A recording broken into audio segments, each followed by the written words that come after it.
This video sponsored by SBO. SBO ஒரு digital marketing company. அவங்க கொடுக்குற ப்ராடக்டை நீங்கள் சோஷியல் மீடியாவில் ப்ரமோட் பண்ணுறது மூலயமா மந்த்லி 15,000 ஏர்ன் பண்ணலாம். இன்ட்ரெஸ்ட் இருக்கவங்க இதை பற்றின டீட்டெயில்ஸ் தெரிஞ்சுக்க டிஸ்கிரிப்ஷனில் இருக்கிற வாட்ஸ்அப் நம்பருக்கு உங்களுடைய நேம் குவாலிஃபிகேஷனை சென்ட் பண்ணுங்கள். தேங்க்யூ. ஸ்கிப் பண்ணாதீங்க, பெரிய தப்பு. தினம் 300 ரூபாய் சம்பாதிக்க அரிய வாய்ப்பு. இன்ஸ்டாகிராம், ஃபேஸ்புக் பயன்படுத்த தெரிந்தால் போதும். Content post and content publishing மூலமா தினம் 300 ரூபாய் சம்பாதிக்கலாம். இந்த வேலை செய்ய 5 நிமிடம் போதும். Work training support, group communication support, all language customer live chat support, முக்கியமா சொந்தமா ஒரு பிசினஸ் ஸ்டார்ட் பண்ற அளவுக்கு உங்களால கற்றுக்கொள்ளவும் முடியும், சம்பாதிக்கவும் முடியும். இந்த வேலை வாய்ப்பு வழங்குவது 5 வருடத்திற்கு மேல ரன் ஆகிட்டு இருக்க நம்ம தமிழ்நாட்டு company school of business organisation private limited. மேலும் விவரங்களுக்கு டிஸ்கிரிப்ஷன்ல கொடுத்திருக்க நம்பருக்கு வாட்ஸ்அப் பண்ணுங்க. பட்டன் வைத்த மொபைலே நமக்கு போதும். செல்போன் பயன்படுத்துவதில் தோனிக்கு இப்படி ஒரு சிக்கலா? வாழ்க்கையில் பழைய காலத்தில் பயன்படுத்திய பட்டன் செல்போனை போதுமானது என்று சிஎஸ்கே அணியின் ஜாம்பவான் தோனி தெரிவித்துள்ளார். தனக்கு செல்போனில் பேசுவது பெரிதாக பிடிக்காது என்று கூறிய தோனி, பயணிகளுக்காக மட்டுமே செல்போன் பயன்படுத்துகிறேன் என்று தெரிவித்துள்ளார். இந்திய அணியின் கேப்டனாக T20 ஒருநாள் உலகக்கோப்பை மற்றும் சாம்பியன்ஸ் டிராஃபி என்று 3 வகையான ICC கோப்பைகளையும் வென்றவர் தோனி. 2019ஆம் ஆண்டு உலகக்கோப்பையை அரையிறுதிப் போட்டியுடன் தோனிக்கு சர்வதேச கிரிக்கெட் வாழ்க்கை முடிவுக்கு வந்தது. அதன் பின் IPL தொடரில் மட்டும் தோனி விளையாடி வருகிறார்.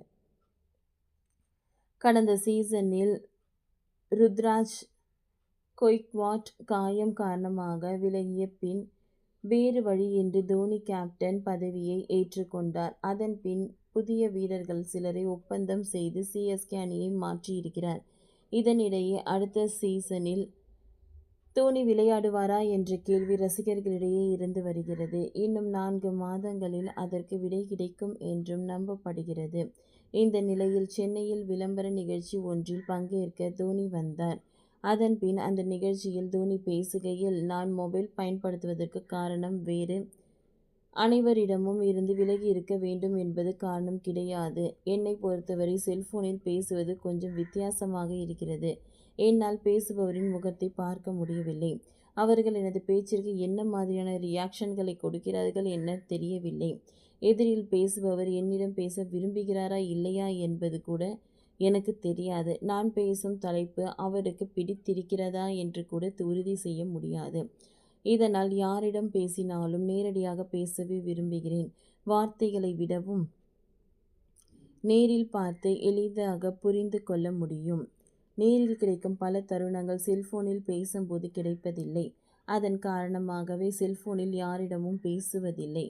என்னுடைய பணிகளுக்காக மட்டுமே செல்போனை பயன்படுத்துகிறேன். அதேபோல் செல்போனில் அதிக அளவு டெக்னாலஜி வந்துவிட்டது. ஒவ்வொரு நபரின் கையிலும் ஸ்மார்ட் போன் வந்துவிட்டது. நமக்கு பட்டன் செல்போன்களை போதுமானது. அதேபோல் எனது வாழ்க்கையில் பல்வேறு தருணங்களில் பலரும் ஊக்கமாக அமைந்திருக்கிறார்கள். சிறு வயதில் கிரிக்கெட் ஆடிய போது சச்சின் மிகப்பெரிய ஊக்கமாக இருந்தார். நான் 1981இல் பிறந்தவன். சச்சின் 1989இல் இந்திய அணிக்காக விளையாட தொடங்கிவிட்டார். இதனை பார்த்து வளர்ந்திருக்கிறேன்.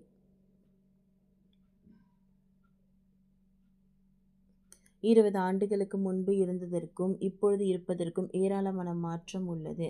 அதேபோல் அந்த நேரத்தில் எனக்கு கிரிக்கெட் முக்கியமாக இருந்தது. இப்பொழுது வேறு விஷயங்கள் முக்கியத்துவம் வாய்ந்ததாக உள்ளது. சில தருணங்களில் சிறந்த சிந்தனையுடன் புதிய மனிதர்களை சந்திக்கும்போது பல்வேறு விஷயங்களை கற்றுக்கொண்ட மனிதர்களாக முன்னேறுவோம் என்று தெரிவித்துள்ளார். ஓகே ஃப்ரெண்ட்ஸ், இந்த வீடியோ உங்களுக்கு யூஸ்ஃபுல்லாக இருந்ததுன்னா லைக் பண்ணுங்கள், ஷேர் பண்ணுங்கள், சப்ஸ்கிரைப் பண்ணுங்கள். தேங்க்யூ.